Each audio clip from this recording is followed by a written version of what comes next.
Matt, obviously news broke over the last month, the Strikeforce organization merging with the Ultimate Fighting Championship. Strikeforce has a ton of great heavyweights.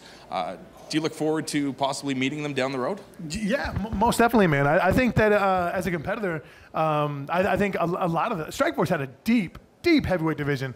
And so that's kind of exciting for me to be able to kind of to see, like, oh, you know, would I fight this guy, fight that guy? How would I match up with him? You know, how well does he take a punch? How well does he throw a punch? And what's his ground game like? Blah blah blah. So it really adds so much depth. And I think anybody would not argue against saying that heavyweights was Strikeforce's strongest division.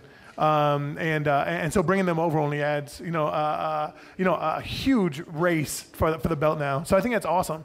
And yeah, there's a couple of them that already I'd love to fight. You know, if they called me up and said, hey, look, we want you to fight this guy from Strikeforce, rock on. Most definitely. Let's get dancing, you know.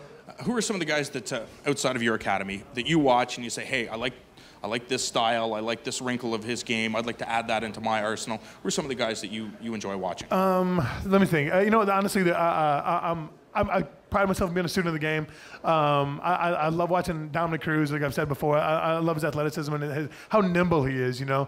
I really enjoy watching. I like watching Frank Mir's game. I think Frank has a great game. I think, as far as middleweights, and light heavies, I mean, really, there's so many really solid games in there that you can watch them all day long. I really like, I love Dos Santos's hands.